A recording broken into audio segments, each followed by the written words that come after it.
Oh, hi. Didn't see you there. Thanks for clicking the video, though. How are you doing today? That's good.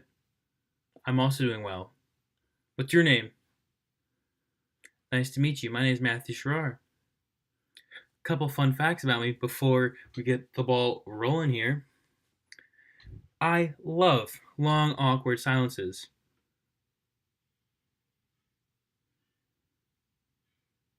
You know what else I love? When you mistakenly wave at someone who's waving at someone behind you, but you think they're waving at you. Another thing I love is walking around the whole day with your zipper down and no one telling you, just to realize when you get home, your zipper's been down all day.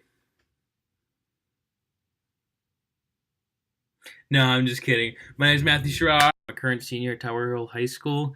I'm 18 years old, and I live in Newark, Delaware. A couple fun facts before we get the ball rolling. I'm an avid mountain biker, I love the beach, and I'm a stereotypical teenage boy who enjoys playing video games somewhat often. Besides doing those previously mentioned activities, I really enjoy building in my free time, particularly at my school in the theater department. I love to build sets. For me, building has always come more natural to me, and I just overall can grasp it better. When it came down to drawing, painting, cutting out like little pieces of paper to glue and collage, I was never really good at that. But when it came to my woodshop class, I could really excel and make these awesome projects. And a day where like the best part for me is that they had a function to them. For example, I have a box that sits on my desk right here. It's a beautiful box, in my opinion. But it has this function and it holds like receipts, cords, and other things of that nature. And when it comes down to doing things of that nature in the theater department, I am building these big sets that people are going to be able to act, dance, jump around on, run around. And it's just this really cool thing when you're finally done the set to watch the actors take over it and make it come to life. For me, there's no greater feeling than seeing the set after I spent 5 weeks on it every day there, including weekends, to see the set actually finally being used. And it's just this great feeling. The last show I did was Arsenic Old Lace. It was a great show. I recommend you watch it at one point if you haven't seen it. It's really funny. So I spent, as I mentioned, 5 weeks during the whole building process. Every day there, I was there with a fellow student of mine and the faculty member who is in charge of the theater department. We were there every day, about 4 to 5 hours on the weekends, and then about 2 to 3 hours every day at school after school. But the end result, we had this beautiful set. It was 2 stories, and for me, that was the first time I ever did a 2 story set, and it was such a weird but like satisfying feeling I had because I was a little nervous at first. I'm like, oh god, this is kind of daunting. I have to build something that people are gonna be able to jump around on, run around on, and it has to be like a story up. Huh. I was really perplexed by this. But as the building went on, it was not much. It wasn't things I haven't done before. It was all based around these basic ideas I've grasped at this point. It being my third show, of course. So I had all these tools in my toolkit I can use, and it was perfect. So we built this awesome set, and it was really nice to hear that at the end of the day, my the faculty member told me that our set looked better than the set he built in college, and that was really cool to hear that. And I don't think I'm ever gonna forget that moment.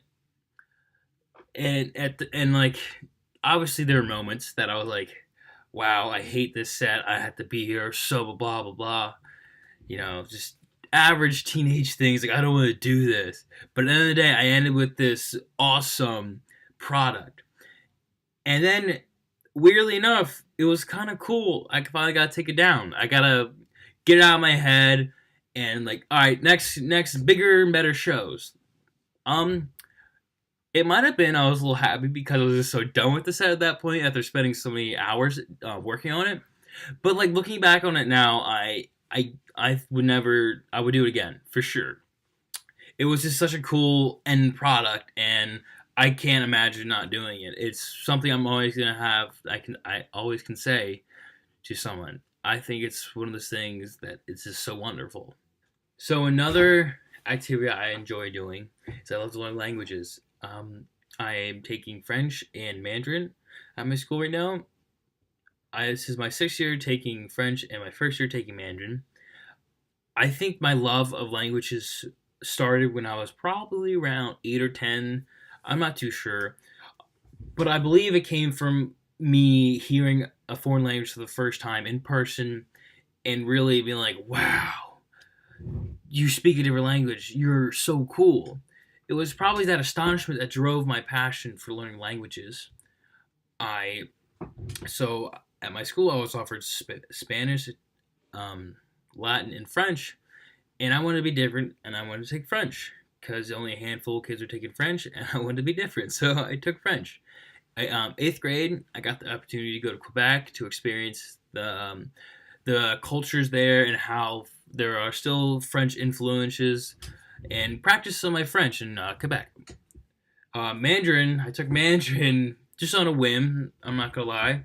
I love languages, and I was signing up for classes last year, and I needed another class to take, and I signed up on Mandarin because I was like, why not? It should be fun. We'll learn about a culture I've not really studied in depth, and I love it. For Chinese New Year, we are doing a traditional fan dance, and that's really fun to experience a new culture around this holiday that in the West you don't really celebrate. At least I don't celebrate it, and it's just this really cool and fun thing I can do. So along with taking those languages outside of school, I'm dabbling and learning some Russian. I went to Eastern Europe. I went to Czech Republic. Not the most Eastern European country, but still very. There were still some Eastern European influences for sure. And after coming back from that trip, I really love the lifestyle there. And I've always kind of wanted to learn Russian, I'm not gonna lie, because of video games, because always the bad guy is usually Russian for some reason. And he's always just like really maniacal. And it's overall just kind of cool, I thought. So after that trip, I went online, looked at some Russian culture, just to kind of get an idea what it is today. And it was like, and then I thought to myself, why not? Let's learn a little bit. So at York, regardless if I get into this program or not, I would love to take Russian, knock on wood. Hopefully it fits my schedule. I don't see why I wouldn't, but hopefully I can. So right now I'm learning the Cyrillic alphabet, which is the alphabet they have in Russian because there's 33 characters instead of our 26. I was learning the Russian language based off an app on my phone, Duolingo. It's a fun app, but for me, it wasn't really teaching me the alphabet the way I wanted it to. So I went online, found a different Russian learning service, and I can really go in depth into learning how all the characters sound and learning some basic vocab, and I'm starting to build upon that currently.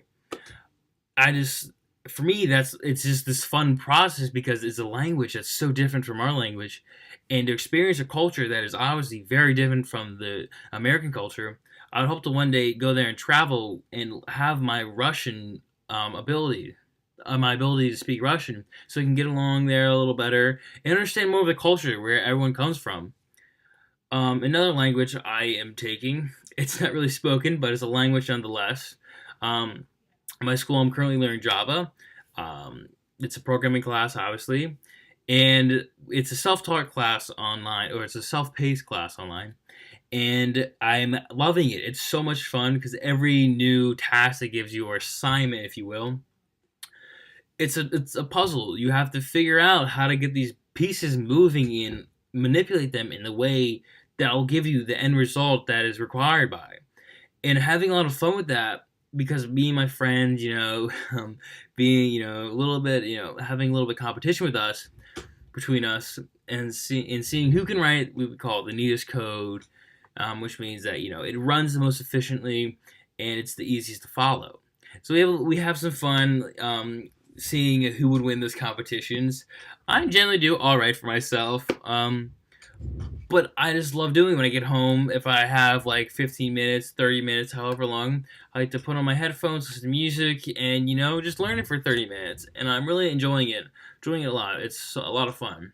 So that's what makes language fun for me. this constant practicing, and you can practice when you want, which is also very flexible if you have a tight schedule. Since I'm in school, it is a little bit tighter. I don't practice as much as I like to, but end of the day, I like to have fun with it, and for me, it's just another way I can enjoy spending some free time. So another activity I enjoy doing is I enjoy playing ukulele. I have a lot of fun with it. I don't know why I picked the ukulele over the guitar. I think it was just because, as I said, when I was younger, I always wanted to be different. So I think that's kind of transitioned with me now that I'm older. So about a year ago, my junior year, I decided I was gonna pick up a ukulele. I got one off Amazon. It looked decent, and I think it is decent still. I'm not a ukulele connoisseur, I guess. It was definitely, I think it's definitely a worthwhile investment for me, at least, because I've spent hours and hours playing it. I'm not a virtuoso by any means, but I enjoy playing it. I know a couple of poppy songs, and that's kind of like my foundation. And now I'm just kind of just strumming away, playing what I think sounds good. Um, and I really enjoy that. It's a nice conversation starter for me because all my friends they like to play guitar, and so whenever they come over and they see a ukulele, they're like, "Oh, you play ukulele? That's kind of cool. Can I hear some?" And I play them like for like I don't know, like 3 minutes at max. So yeah, I think that's why I picked it. So those are just a few things in this glorious package you see here. Thank you for your consideration in watching this video for the Graham Scholarship Program. Thank you. Have a good one.